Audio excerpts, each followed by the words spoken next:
Our laws as it pertains to substances are draconian and bizarre. The psychopaths start this way. He was an alcoholic because of social media and pornography, PTSD, love addiction, fentanyl and heroin. Ridiculous. I'm a doctor, for sake. Where the hell do you think I learned that? I'm just saying, you go to treatment before you kill people. I am a clinician. I observe things about these chemicals. Let's just deal with what's real. We used to get these calls on Loveline all the time. Educate adolescents and to prevent and to treat. If you have trouble you can't stop and you want to help stop it, I can help. I got a lot to say. I got a lot more to say.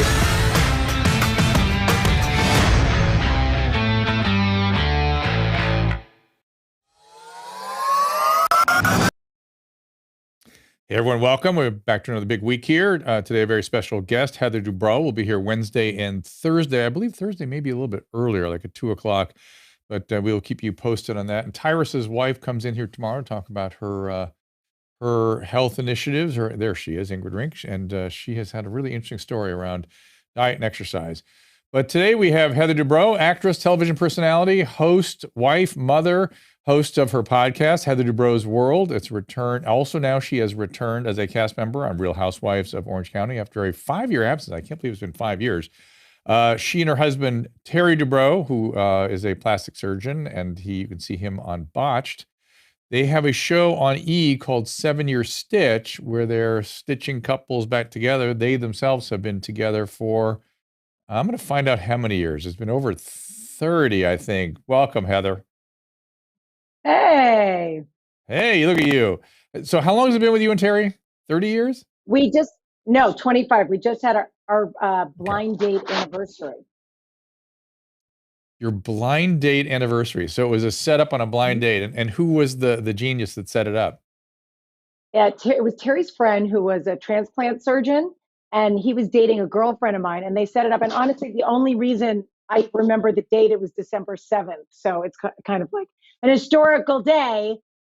Remember I love that. it. 25 years. Yeah, and you've told me, and you've told me in the past that he, like after 3 dates or something, just announced, "I'm going to be marrying you." You're aware, something like that, right? It was pretty soon. Yeah, I mean, I think that was one of those things. Like, we were older, we weren't kids, we both had, careers and our own lives, and it was just like right place, right time. Now, most people know you from Real Housewives of Orange County. I can't believe it's been 5 years you've been off that show. That's wild to me. How did it feel to be back? It was so weird. Well, first of all, so it was 4 seasons. I was on the show for 5 seasons, and then I was off for 4, but because of the pandemic and the way they were filming, it was 5 years. Yeah. So when we finished the season, when we finished shooting this year, my 6th season, it was actually the 10-year anniversary of when I started, because Coco was like, my gosh, 9 months old when we started, and she just turned 11. Oh my God. It's crazy. Oh my God. I know, it's so weird. Crazy. Yeah. Everybody but I will tell you this. Yeah. What was really bizarre for me, and I know you'll appreciate this, is how mean social media has become, which I get, and I understand that. But, look, when I used to be on scripted television, in the year Gimel, before social media and all that, people would come up to you and they'd be like, "Oh, I like your show. I like your character." And then when I moved into reality television, obviously completely different ballgame. They know you. They think they're friends with you, and they know all these things about your life. And it's hard to sort of acclimate to, but then you do. And there's always going to be trolls, and there's always going to be, not everyone's going to like you. But it is shocking how bad Twitter has become. I mean, even when they like you, they hate you. Like, there's just so much vitriol there. It's funny. I just had a positive tweet today, who was sort of a gratitude sort of tweet for something I had done. And I had to respond. I said, you don't understand. It's so, I haven't seen something like this in about 6 months, and everything else is a shit show. And I appreciate it. It's totally, but Terry's been on TV continuously. Isn't he taking a rash of shit through Twitter?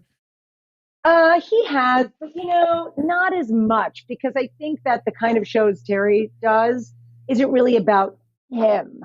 So if he takes any shit at all, it's because of something that he said on Housewives.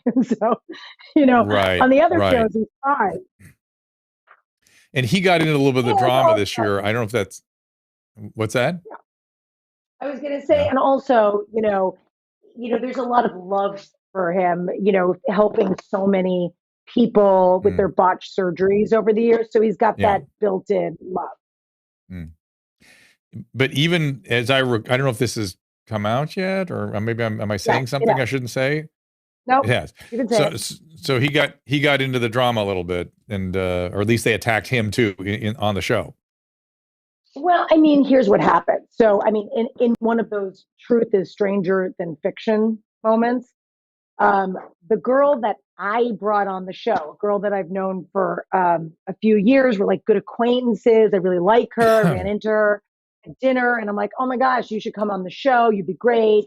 Blah blah blah. It turns out she sued Terry like 20 years ago. It was dropped, obviously, so that's why it wasn't on our radar. It like never became a thing, and it was so that's why he was involved. It wasn't like he wanted to be involved in any sense of the imagination, but And it so she brought certainly that all kicked off. back. No, she didn't bring any of it. This poor girl. I felt terrible. First of all, I bring her on the show. This is something that happened almost 20 years ago. She was a kid. She dropped it. She feels terrible about it. And we have a nice friendship. And the other girls brought it up. So she was completely Oh, blindsided Jesus. also. So it was like she was a victim. Terry's a victim. I'm a victim. It sucked. So ridiculous. I got to say, I don't think people understand how often physicians, particularly if you're dealing with tough cases, deal with frivolous lawsuits. It's so common. It's ridiculous. And Terry, I'm sure, particularly early in his career, I'm sure he dealt with a lot of stuff because you say yes to everything, so you just start working with people. Right.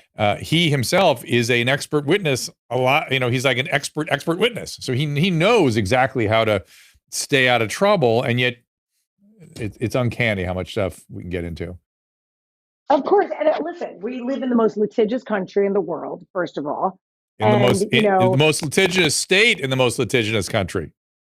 yeah, it's true. Right? And, the thing is, you look at HIPAA laws, which, are there for a reason. HIPAA laws are there to protect, Yep. Patients Yep. and their privacy and their personal medical Mhm. information. But what sucks for doctors is that you have no recourse. It's like Yelp reviews. Like any patient can say whatever they want about you, wherever you want. And you, as a doctor, have no recourse. You can't combat anything they're saying because that would violate the HIPAA laws. Your actually only recourse would be to sue every patient that talks poorly about you because you could say anything you want in the lawsuit. But you can't if it's somebody who leveled a frivolous lawsuit at you, because in every case that I've been dismissed from, they always make you sign a document that says, I agree not to sue this person for how ridiculous this lawsuit has been.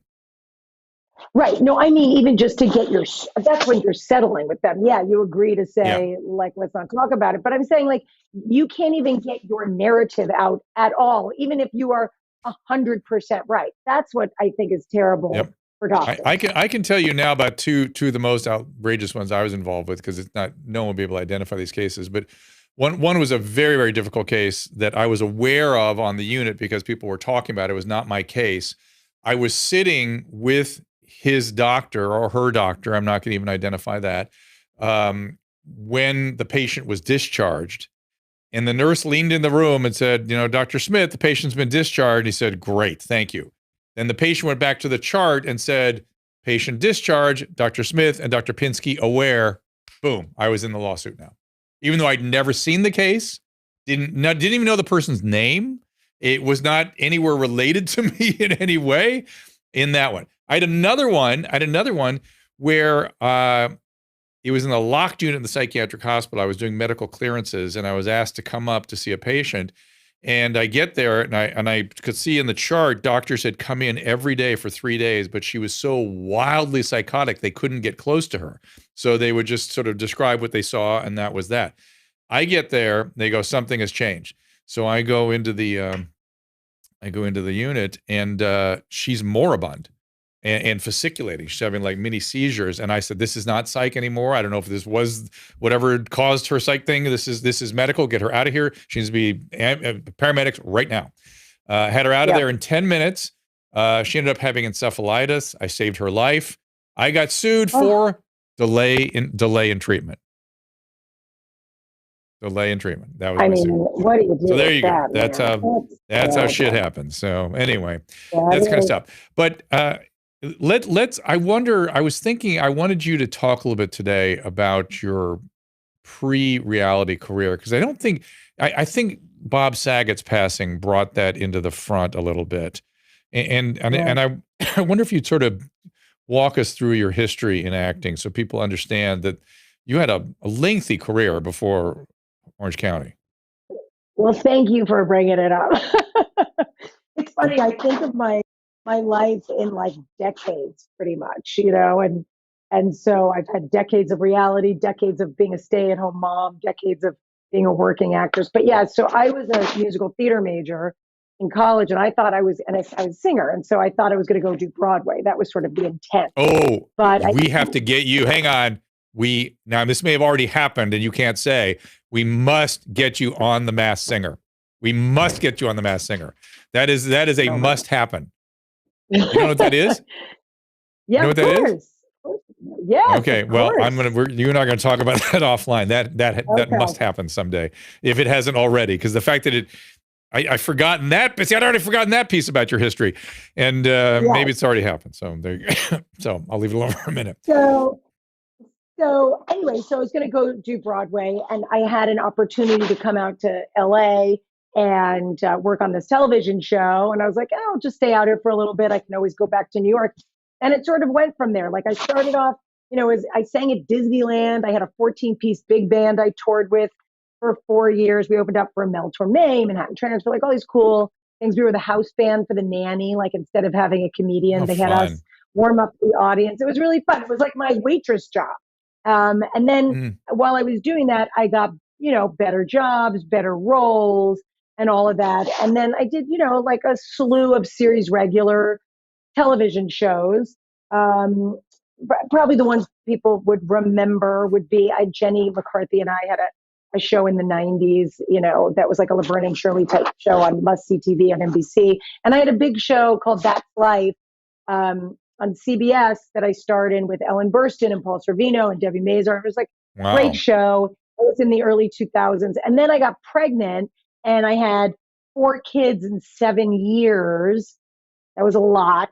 And then I got thrust into this reality world, which it's interesting because everyone talks about the pivot and, what you're doing. I started off to Broadway and then it turned to TV and then I did movies and then all of a sudden I was a stay-at-home mother and then the world changed and all of a sudden I was doing reality television and doing a lot of hosting. I mean, a lot of live television, a lot of talk shows, filling in for people, which led to the podcast and, all these other these shows that I've done. And so I've kind of enjoyed, it's not exactly the path that I thought was going to happen, but I've really enjoyed, I've enjoyed it all. I bet. I mean, it's very creative and it's very in the moment. I mean, this is, being a podcaster, being on a reality show. I mean, this is what's happening right now. And you're climbing into these environments. And I've always, I like that. I think that's the way you should kind of conduct yourself. I mean, why should you be spending time where nobody is? You should be going where the people are and seeing if you can make something interesting out of it. Yeah, totally. I mean, I have to say, doing my podcast, it's a little selfish, I don't think it's self-indulgent what I do, but I think it's a little selfish, meaning I like having people on that I was like interested in learning something about. And so I love the community that we've built. And, I think a lot of women, unfortunately, don't share information with each other. Everyone's perfect. Everything on Instagram is perfect. Everyone's like, I'm not, my kids aren't, our life is. So I really love being able to talk to people, share, learn from them. Maybe they pick up a pearl from me, and then having guests on that we all learn from. I love that. And I want to go back to you singing with a big band at the Nanny, the TV show The Nanny. One of the things that struck me, I was watching the new Ricardo's thing with Nicole Kidman. And it struck me when I saw they had a live band in there. They had, I guess it was Ricky's orchestra or something. And I thought, boy, that Right. is so, first of all, amazing and how cool. And then I thought, back in the 70s and well, really 80s, I used to wait in line and go see Johnny Carson in the studio. And they had a 30-piece orchestra. I mean, that's what Doc Severinsen was standing in front of all the time. And so Right. it's interesting that phenomenon of a real band has just sort of vanished. It's true. I can't remember why they hired us. I think, well, first of all, their theme song was Annie Calloway wrote the theme song to The Nanny. And so it had that kind of vibe to it. I don't know if, I think her husband, I think Peter Mark Jacobson, I think he saw us play somewhere and they invited us to come play at something. And so we did a rendition of the theme song. And then we were just there every week doing the taping. And, and it was weird for me because, of course, like I want to be on the stage and I'm up at the stand singing with the band. And also what was funny was, everyone always thought I was her sister. Oh, interesting. Isn't that funny? Yeah. So I would not have pegged that myself, but okay. Well, probably my hair looked different back in the day, when New York Jews. Yeah, but no. no, I don't see it. I don't see it. So let's go back around to Stitch, this 7-year Stitch. So talk to me about what that was, what you saw, how you did. Did you like it? Did you have success? Yeah, so Terry and I have always, we're always like pitching, looking, you guys, when we go out to dinner, the four of us, we always talk about like, what's next? What are we doing? And Terry and I, I'm looking at my vision boards at my office, but, we've written 3 books together. We've got really successful skincare supplement line at Shop HQ. We've done all this stuff together. Our hobby together is work. We don't like play golf together or anything. We like to work and be creative and create content. So we've been trying to do a show like this for years, and we've gotten close, but this one actually made it over the finish line so far, knock on wood.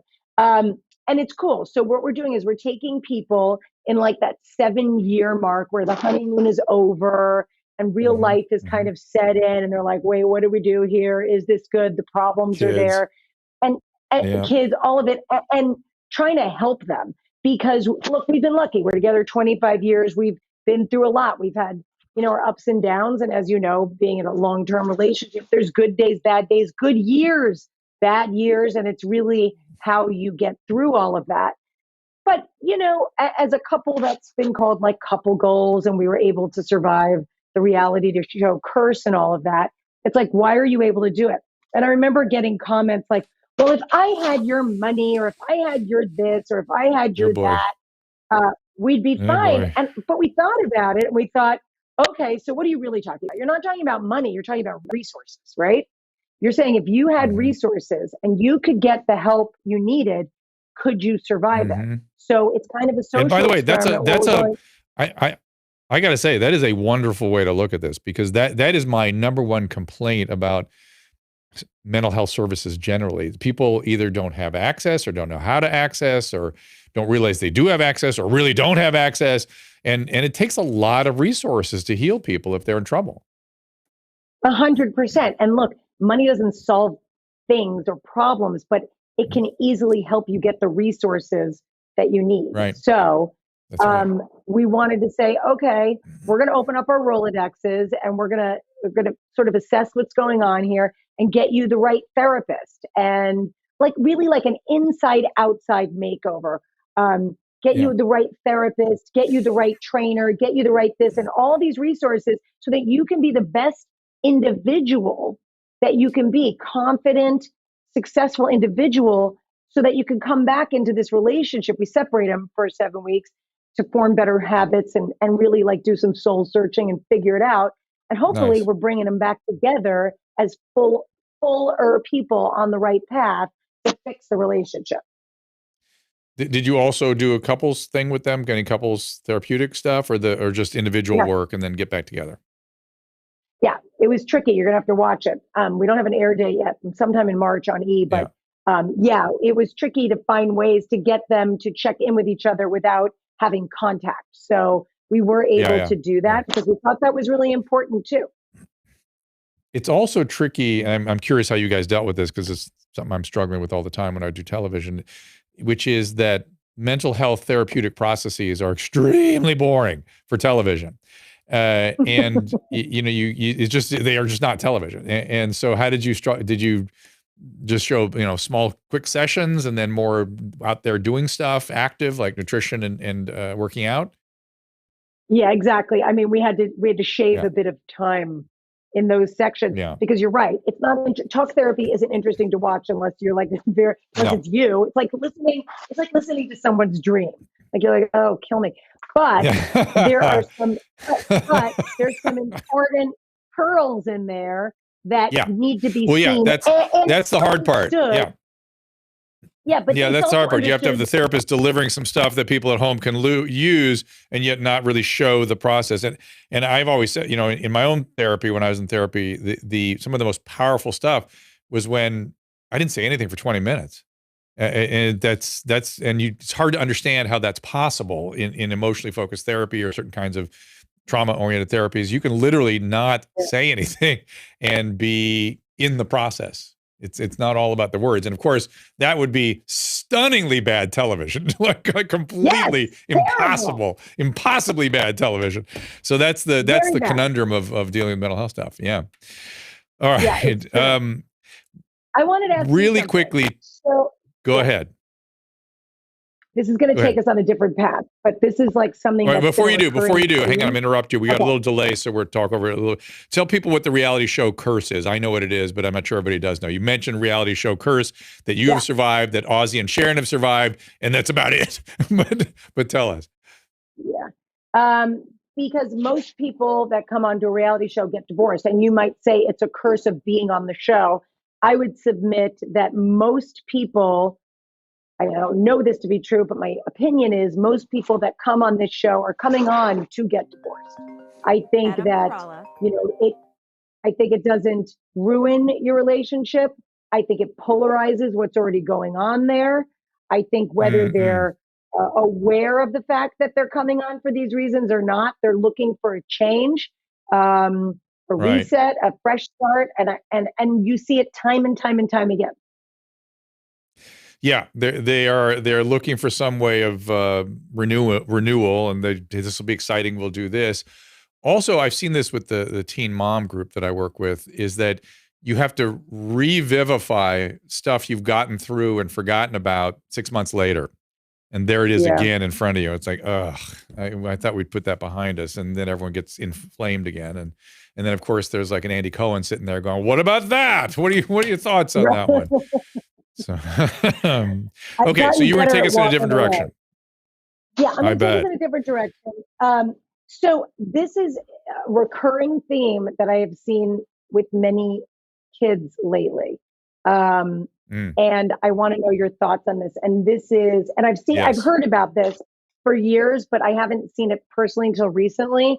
This notion of children that are taken from their homes by two security guards in the middle of the night and taken off to a facility for whatever it is that's going on, whether it's drug addiction or emotional behavior or whatnot. So my question is this. My question is, and I get this is probably a bigger conversation, but my question is, are these things, I mean, they must be effective, or else why would these places still exist? But when I hear about it, first of all, it breaks my heart, but there's got to be a reason to take people to this level. But I think if I were there, I'd be so pissed. I'd be like, go off the deep end. Do they work? Yeah. I mean, they sometimes work, but they're dangerous. There's a lot of things that are done on behalf of mental health that maybe aren't as physicians, we are charged with do no harm. And I kind of, this is going to sound weird, but I think about it the same way I think about hallucinogen therapy for drug addiction. It's really dangerous, and sometimes it works. I can't recommend people to it because it is so dangerous. And the parents that send kids to these programs are really, really desperate. And I am all for extractions against kids' wills if they are in life-threatening circumstances. I have no problem with that. But then where they go, you need their buy-in. I mean, this is why you can't force homeless people to take treatment. You need to get a carrot and a stick going and really work on this and enroll them and engage them and get it going. It's not and the unfortunate reality is, in this country, 18 and under, parents are completely in charge. They can do whatever they want. And, adolescent locked units are notoriously difficult for that reason as well. And kids are just put in a locked unit and boom, nothing they can say about it. So I have very mixed feelings about this whole phenomenon, and outward bound generally, right? Going on an intensive experience in the outside world. Sometimes how do you select that kid? I don't quite get it. I have a therapist I work with who's you guys have maybe on my audience has seen on this show, who himself was a criminal, almost killed somebody, and is now an extremely skilled therapist. And he can enroll these kids and engage them and sort of knows how to do that. That's what I look for, that kind of thing. Somebody who really knows how, because ultimately it's really about getting them into relationships, getting them to trust, getting to tolerate closeness, getting them to follow directions, getting them to tolerate structure. That's really it. But that's not a small matter if these kids have been abused or they're from foster care or they have a biological problem. It's very, very, very challenging. I understand. And by the way, I don't think about it as something that's unique to kids. I think it's it's unique to kids because they don't have control over their body when somebody takes them somewhere. But it's the same phenomenon in adults, same damn thing.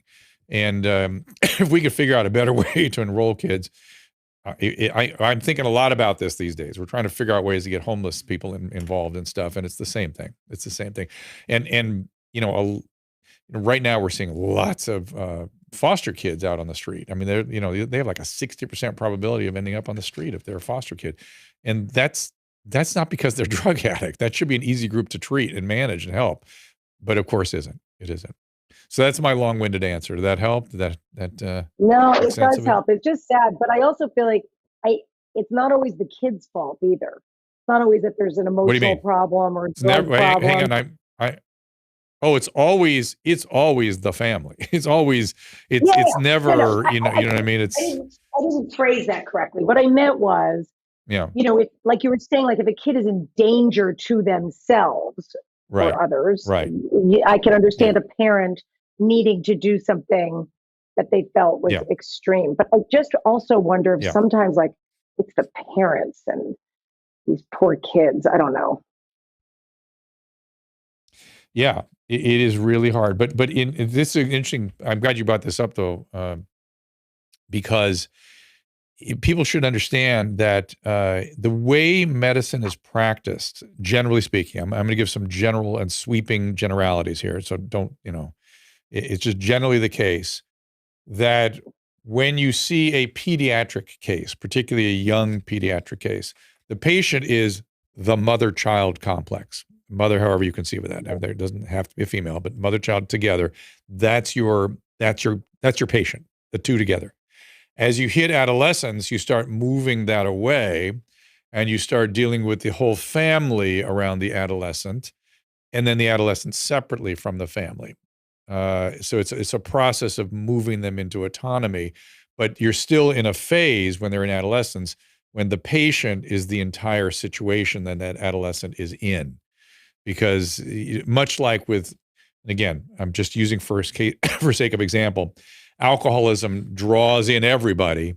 That's the way adolescent mental health is. It draws everybody in. They have poor boundaries. Their frontal lobes aren't functioning. Please, he's got to stop. Caleb, how do I stop the calls from coming in? I forgot how to do that. So if you swipe down from the top and then you press on the moon, then it'll put you in do not disturb. The moon. Yeah. I don't have a moon on here. Oh, wait. When you swipe. I don't see Oh, you have the moon. By the way, Drew and I are the worst technological people on the planet. Here's a moon.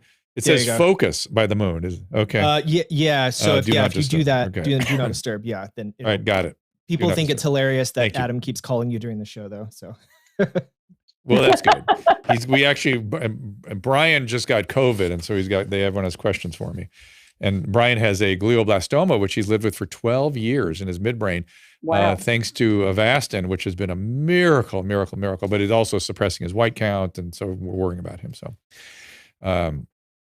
and by the way, I have great. People have heard me talk about this too. The fact that we can't get antivirals and we can't get monoclonal antibodies is driving me to distraction. That is scandalous in my humble opinion. So, okay. Wait, did you see what happened today about monoclonal antibodies, Drew? You saw the news? Yes, I don't know what to make of that. I don't know what to make of that. I don't want to address it because I don't know what to make of it. It may be legit. That may be legit. Yeah. But it's weird. It's weird that they're restricting these things, and it's just awful. And it should be priority one to distribute Paxlovid and molnupiravir and stuff. I mean, all right. Back to your situation and your foot. You had a weird recovery from a bunionectomy. What happened? Okay, so it wasn't just a bunion. So this is so not cute. I'm sorry, but they did the bunion. They took other bone off the top of my toe because I had beginning arthritis, and he said it would be very good for flexibility. And then they also worked on toe 2 and toe 3.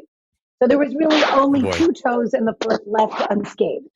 And this is what was crazy about it.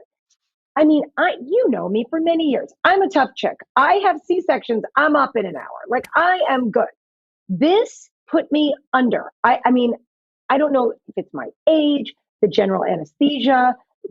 I cannot take pain meds, that is for sure. But those first 2 days, and 10 out of 10 pain in the foot. And of course, Dr. Scott Foreman, who was telling me, he's like, well, that's why foot massages feel so good, because there's a lot of nerve endings in the feet. And I'm like, okay. It was so painful that it was so painful that I remember I was just staring at my foot going, God, that's painful. Like, I couldn't even cry. It was so painful.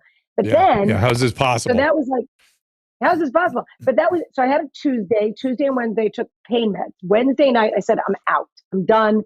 Cannot do pain meds anymore. So I woke up on Thursday and I had to go have a second day post-op x-ray. And on the way, I stopped to get an IV because my head was pounding.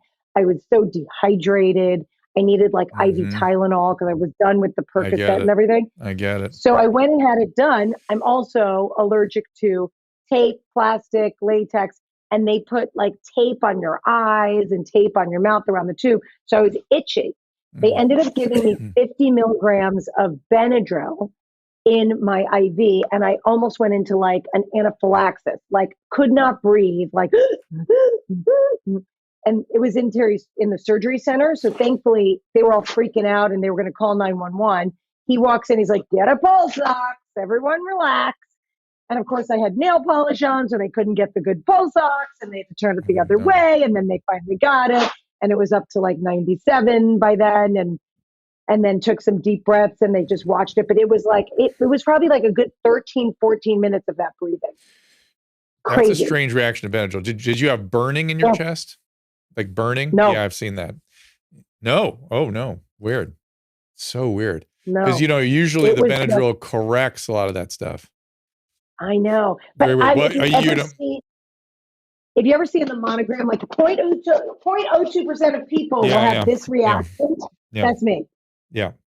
Yeah. I'm kind of that way too. And some of that is the Ashkenazi Jew thing, which I'm very often the opioids are not effective, don't feel good, feel dysphoric. That's a common thing. It's definitely how I am. I can't stand them. I wish I'm just like that. Did you have external fixators on your toes where they're wires holding your toes up, that kind of thing? No, they put a screw in there and that was it. But it was very painful. It was very gnarly. I'm now 4 weeks out. I'm still wearing the boot. That's for 6 weeks. And then it's another full 6 weeks of recovery till you can work out or walk or, any of that. Yeah. Yeah. Yeah. I really, when people want operations on their foot, I discourage it. I tell you what, it's a much bigger deal than people imagine. You haven't even gotten to the walking phase yet, which is the next sort of hurdle to get through. Bunionectomies in my world, it's gotta be bad.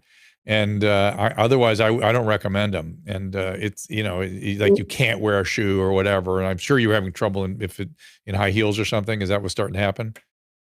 Well, it's been everything. I mean, look, from my beginnings in musical theater on up, probably from, Yeah. we can go back to Yeah. cheerleading, like on up the dance and everything, and when I had Mm. my big band, I was, in high heels, 4 hours in front of, standing there in front of the band, 4 or 5 nights a Yeah. week for 4 years. Yeah. And Mm. the doctor kept saying, there's only 3 reasons to have it done: pain, pain, and pain.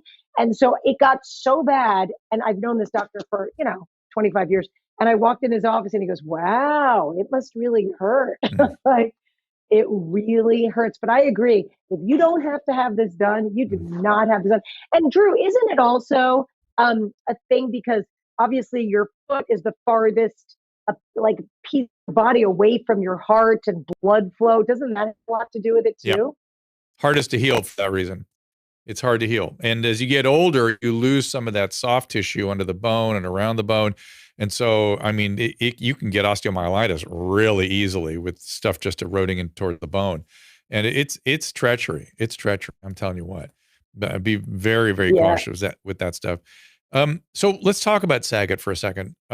What was you had was that his show you were on, or what was, I saw a bunch of clips. What was that? Yeah. So I had a recurring part on a show he did called Surviving Suburbia.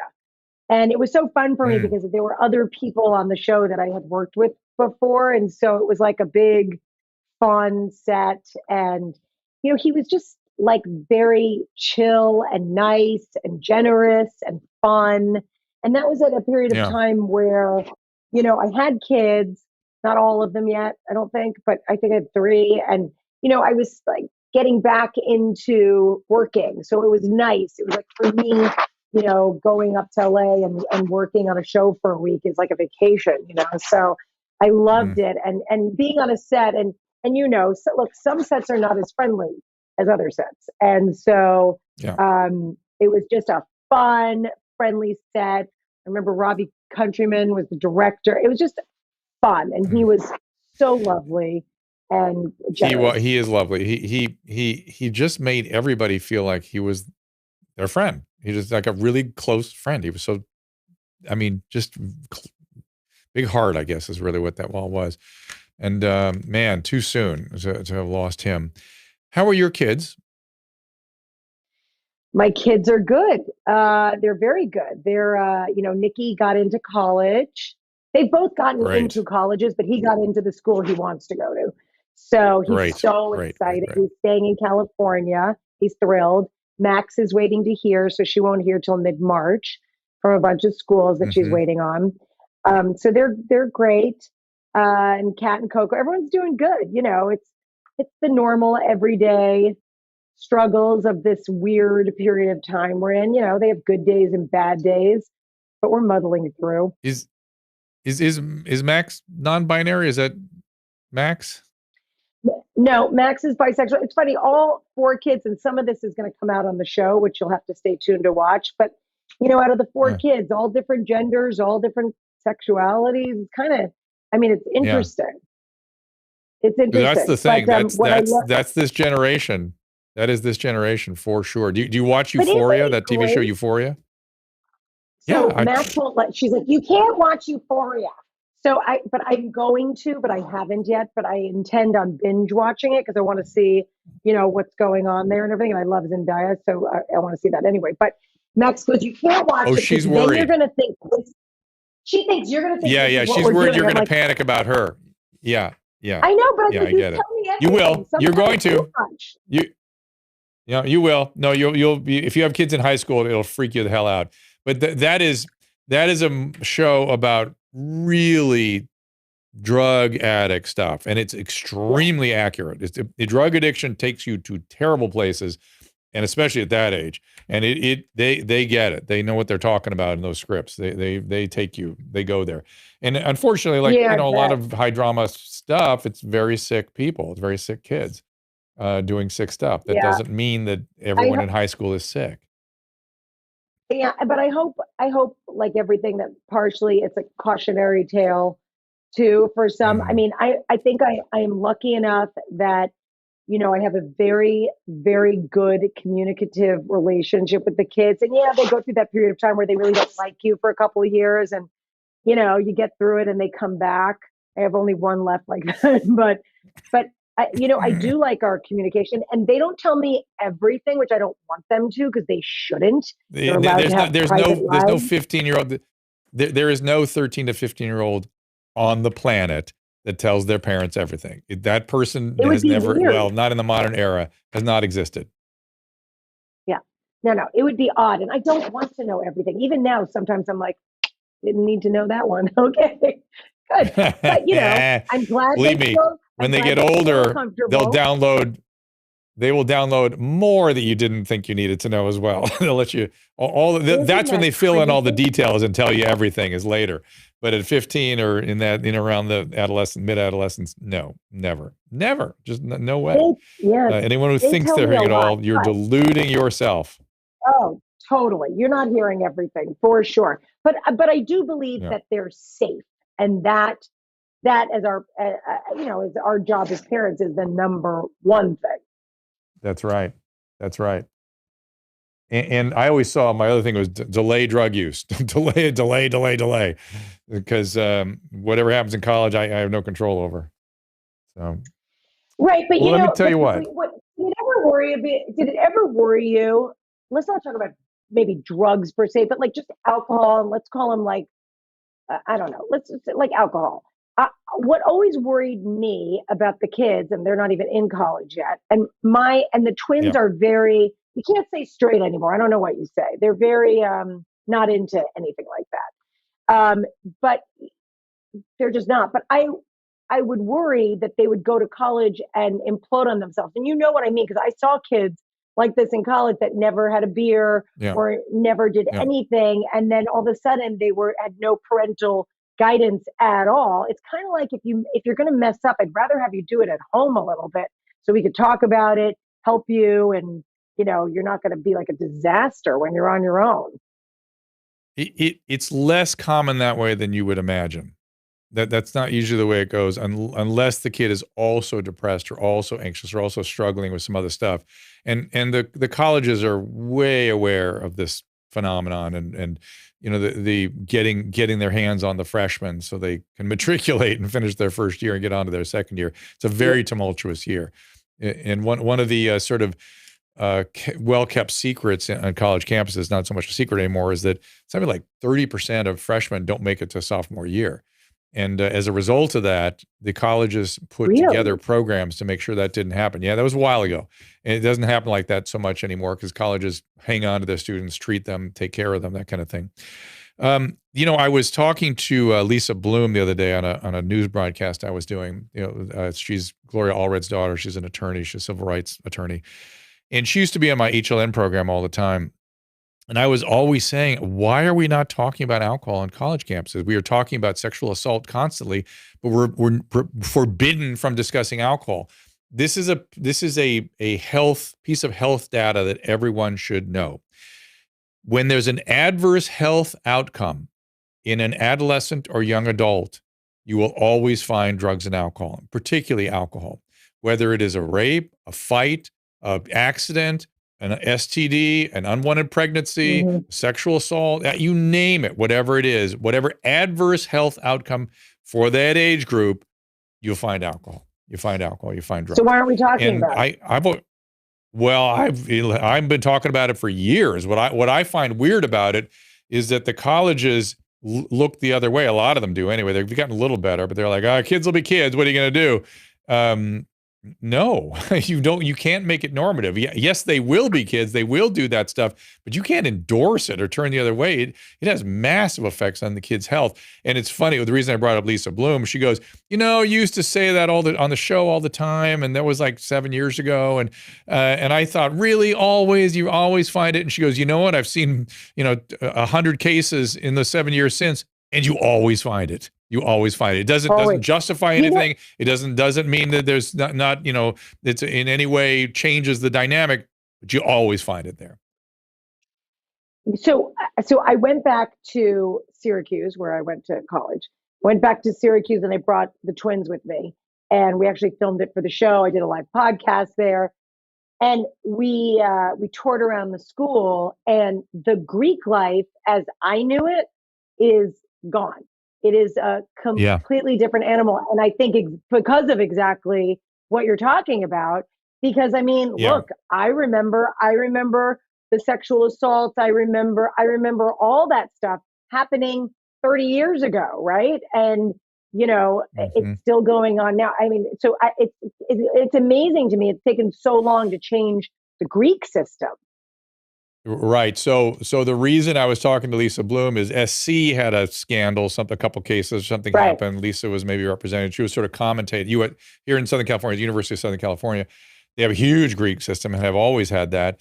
And that's what prompted us to discuss it. But, I went to college in the East also, and many of those schools have changed what fraternities are or gotten rid of them entirely because they're racist, sexist, exclusionary, ableist, you name it. It's just natural when you have clubs. It's bound to go that way. Yeah, they've literally, when I was there, it was like there was fraternity and sorority row, like literally like a movie. Like you drive down the tree-lined grassy area and everyone was sitting outside and partying and having events and, on all those things, like the good parts of it. But of course, there was the dark side too. It's too bad that there's not a way to keep like the really fun, good things. Because I think especially, when, like to your point before, freshmen have a tough time. And that's why we gain the freshman 15, some of us 30 overachievers. But I'm just saying, like, because it's weird and it's different and you're kind of let loose in this environment that you're not prepared for a lot of times. It's nice to have a community to go to. It would be nice if there was a way it could be fixed so that it was more helpful and not harmful. I completely agree. Plus, they've done a lot of community service. It teaches kids that kind of stuff and administration and management and all this stuff. Well, Heather, I got to take a quick break here. We're going to come right back. When we do, we're going to take some calls off Clubhouse. Any of you who are there listening right now in Clubhouse, you probably know Heather either from Orange County, Housewives of Orange County, or Heather Dubrow's World. But any questions for Heather or myself, you raise your hand. You see there's a way to raise your hand, and I will bring you up to the podium. You'll be streaming on multiple platforms if you come on up. And take a little break and be right back. Since the beginning of the pandemic, nearly 1 in 5 Americans has reported consuming an unhealthy amount of alcohol. Could be you, but only 10% of them are actually getting the help they need. Reframe is a neuroscience-based smartphone app that helps users cut back or quit drinking alcohol altogether.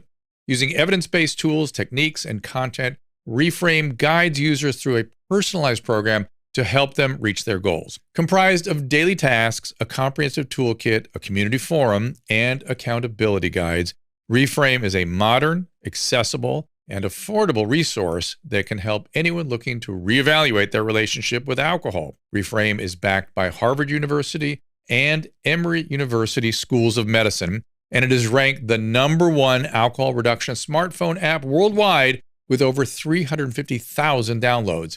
With Reframe, there's no stigma, just science, no labels, just support. To learn more, go to joinreframeapp.com/Dr. Drew. Use the code Dr. Drew for 25% off your first month or your annual subscription. That's at joinreframeapp.com/Dr. Drew. Let's talk about our friends at Hydralyte. I can't say enough about Hydralyte. You hear me talk about them all the time. It gets me through workouts and medical procedures and colonoscopies and COVID. It absolutely contributed to my recovery from COVID. Hydration is key to feeling healthy, and there's never been a time when that could be more important. We're in the height of cold flu season. Every headache has got you testing for COVID. Staying hydrated can keep the questionable symptoms at bay, and there's nothing better than Hydralyte to get it done. Taking their hydration formula one step further, now there is Hydralyte Plus Immunity. It starts with their fast-absorbing electrolytes and adds a host of great ingredients. Plus, each single-serve, easy-pour drink mix contains 1,000 milligrams of vitamin C and 300 milligrams of elderberry extract. Hydralyte Plus Immunity comes in convenient, easy-pour powder sticks that rapidly dissolve in water to make a great-tasting drink that has a 75% less sugar than your typical sports drink. It uses all-natural flavors. It's gluten-free, dairy-free, caffeine-free, non-GMO, and even vegan. Hydrolyte Plus Immunity is also now available in ready-to-drink bottles at the Walmart next to the pharmacy, or as always, you can find it by visiting hydrolyte.com/Dr. Drew. That is HYDRALYTE.com/Dr. Drew. And be sure to use that code Dr. Drew 25 at checkout for a special discount.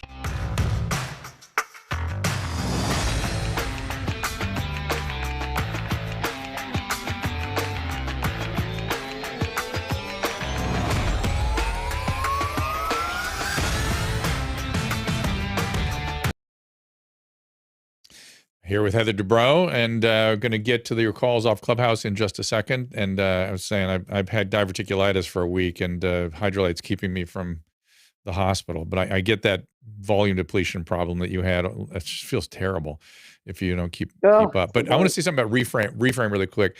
We've been looking for a way to reach young people using the phone. And I think Reframe has done a great job, because young people, they do everything through their phone. And if you don't have a phone or an app or something that enrolls them in some fashion, in some sort of process, you lose young people. And so I got behind Reframe. It's not, it's an adjunct, it's a tool, but it's a good product. So take a look at that. So anyway, we've got Heather Dubrow here. We are taking your calls. I'm asking Josh up to the podium. Josh, what's going on there? Hey, Dr. Drew. I really like this conversation about, it's sort of modern family. I feel like it's kind of what you guys are getting to, and I'm familiar with the show Euphoria, but I'm just wondering, as a medical person, how do you look at love, and how do you look at try to increasing love today in the family? Wow. Thank you for throwing the gauntlet down, Josh. That is a really challenging, interesting. I'm going to put you back in the audience for a second.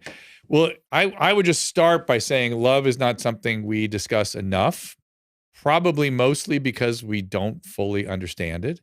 It used to be the domain of religion to talk about sort of that topic. And the medical and psychological community we got more involved in attachment and regulation and what happens in closeness, which is where love sort of blossoms. I mean, think of yourself, Heather, as a little kid. I mean, being around your parents and having them pay attention to you, that was the totality of your sense of beingness. And it was filled with this thing we call love, right? It is, but I mean, I think for me, I think it's like what we see. So I think a lot of times people, especially parents to kids, I love you, I love you, I love you. And it's a lot of talking. Right. But kids especially are incredibly smart. And the truth is, you can talk at your kids and your family and your loved ones all you want, but it's the actions. And I know that sounds like basic, but it's just the truth.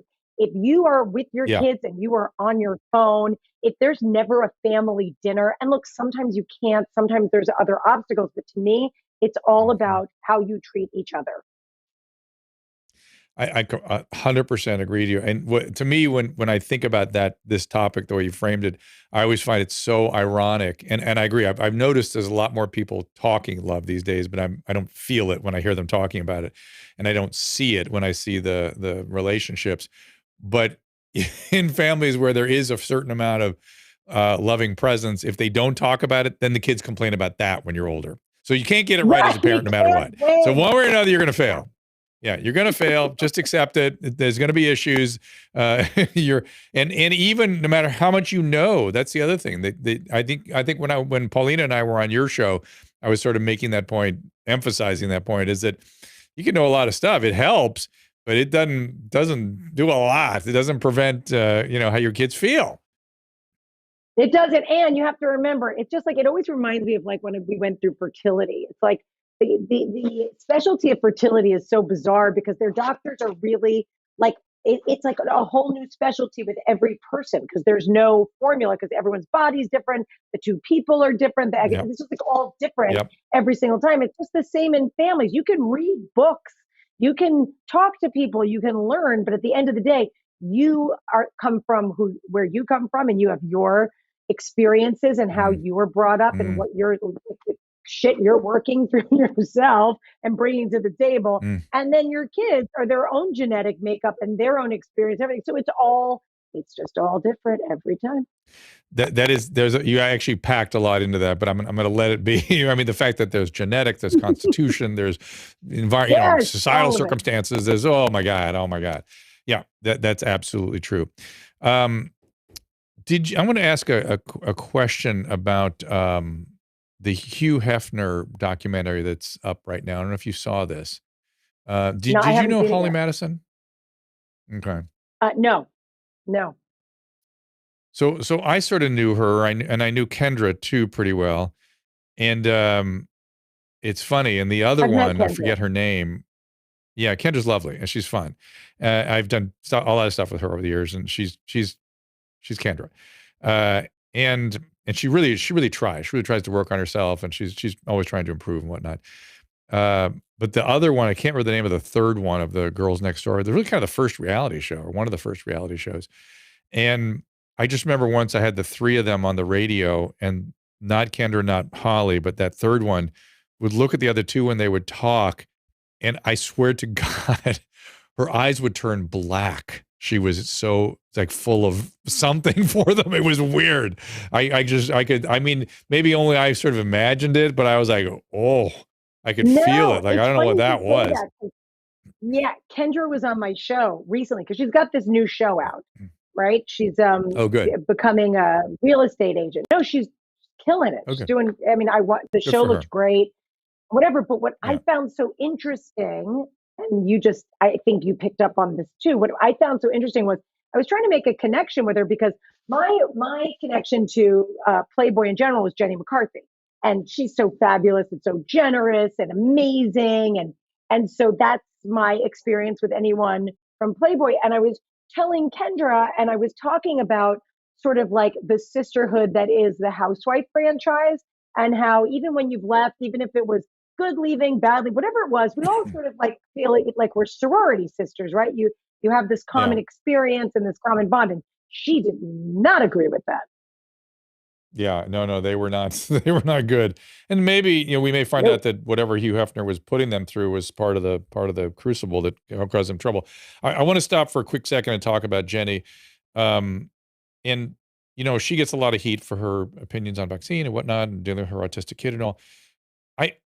To me, I sort of feel like that the way I feel like all the other medical opinions that people express these days. Leave Jenny alone. I mean, are you still? Did I lose you? Somehow nope, I'm here. Can you hear me? Yep. Interesting. You're still here, Drew. I lost myself. I lost my headphones. There we go. Oh. But I'm not saying people will say, oh, she's so responsible for this and that. Look, she's a woman with an opinion. Why aren't you talking to your doctors? Talk to your doctors about what to do with your kids' vaccines. Don't listen to Jenny. Talk to your doctors, and that's that. But what I want to say is, and I don't know that people know this, Jenny is like ridiculously smart. Like I was thinking about, I saw a tweet or something she put up today. I thought, oh, that's right. She is like way smarter than people understand. I mean, like way. And I would say the same thing about you, smart. Frankly. But you can kind of see the smart. Jenny hides it, and it's like really smart, I think.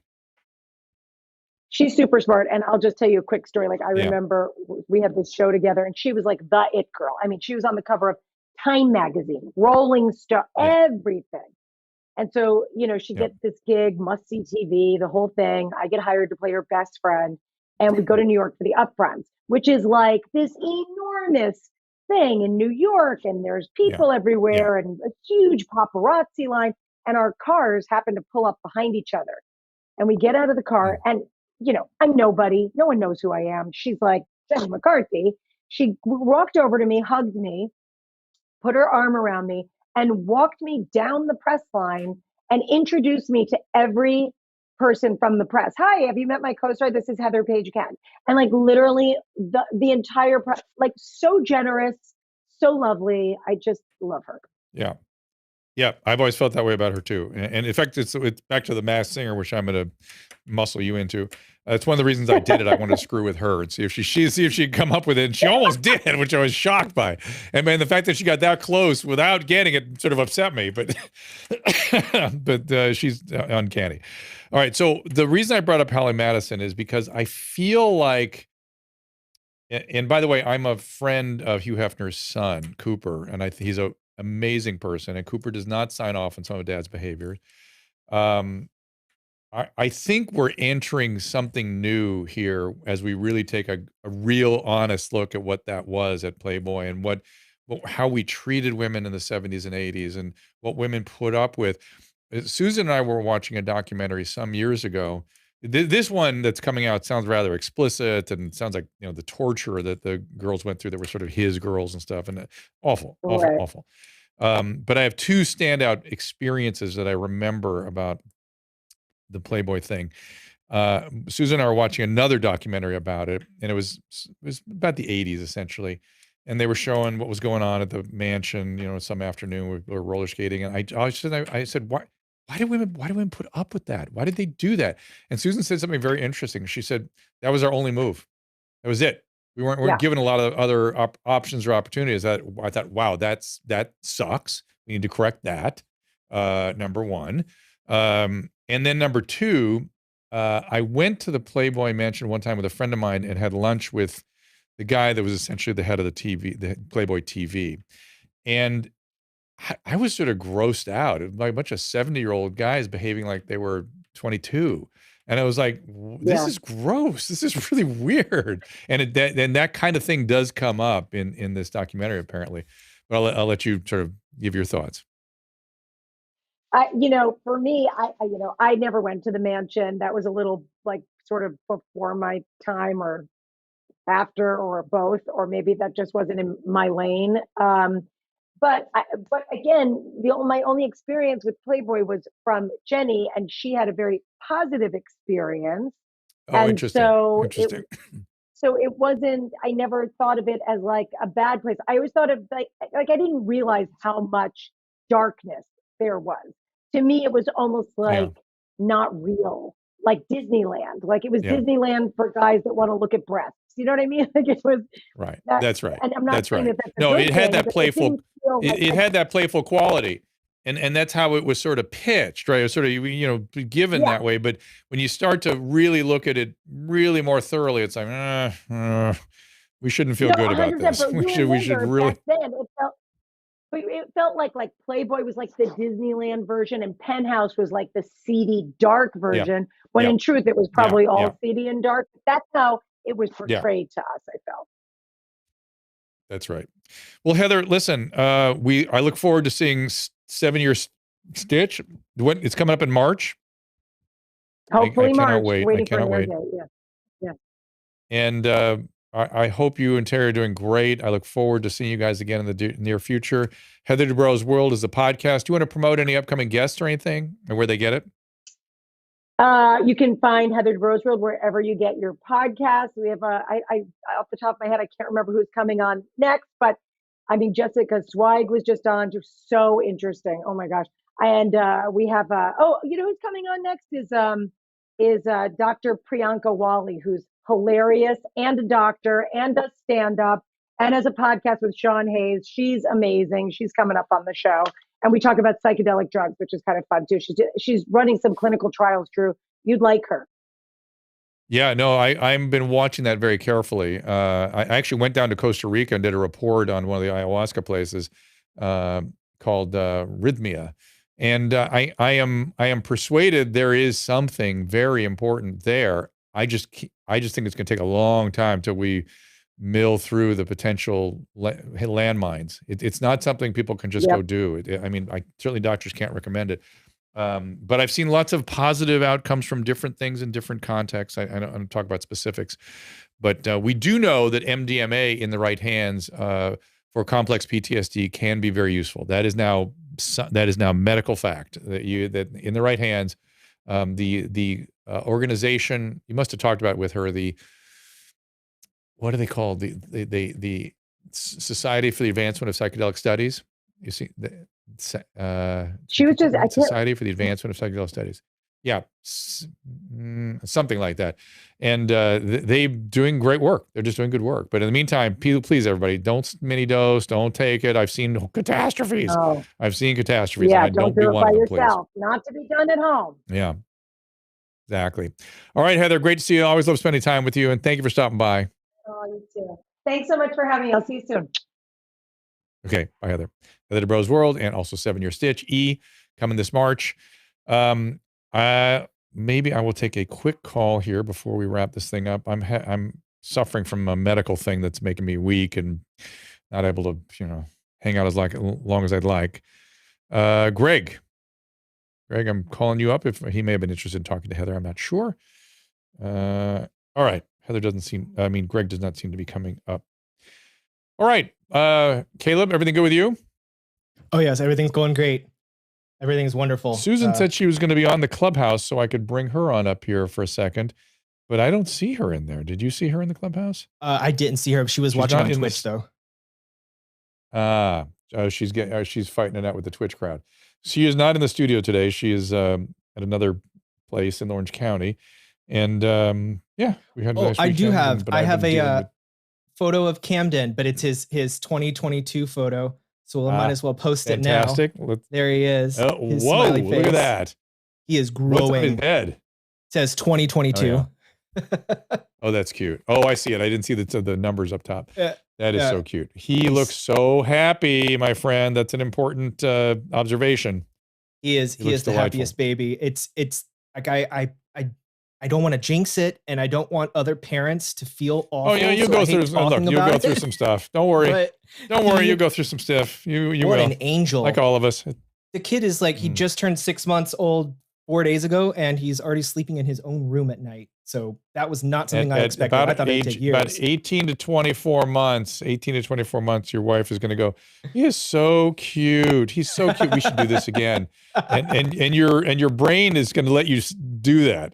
I found Susan. She jumped into Clubhouse, so I called her up to the podium, and she didn't come. There we are. There she is. She's now gonna. She hasn't figured out how to use. No, there we are. Hi there. Hello. Oh my God, your sound is wild. How was your day? It was fine. Yeah. I listened to the whole show. I love Heather Dubrow. I want, her family love advice. That's like, right up our alley right now. But we had a weird crackling noise through the show today, and I swear the ghost was back. I'm just saying. No, the master of ceremonies was not in the studio, so your absence, of course, something's going to go bad. And I told Caleb, I said, "Don't worry, Susan. We'll say it's a ghost." And that will end the conversation. We can't at that point we can't fix it because it's a ghost. So what are we gonna do? Well, so I tried to enlist your son, who's in the next room, to come look at it after the show, and he said, "I'm so busy, I can't help you right now." And I said, "Great." I go, "But I think it's a ghost." And then it stopped. It literally stopped at that moment. So I'm gonna call out. Okay, Susan's calling out your dad. Oh, I see. So does that mean you're maybe going to bring that or the Mike guy's brother? Okay. So I had a little chat with him too, because I was like, I have this weird crackling noise, and he gave me 6 ways to fix it. But all right, good. Let's focus on those. I think we focus on those mechanical fixes before we start just leaving this behind as a ghost. Ask Caleb. It suddenly stopped. I go, "What'd you do, Caleb?" And he goes, "Nothing." He goes, "I think it's the ghost." Well, thank you, honey.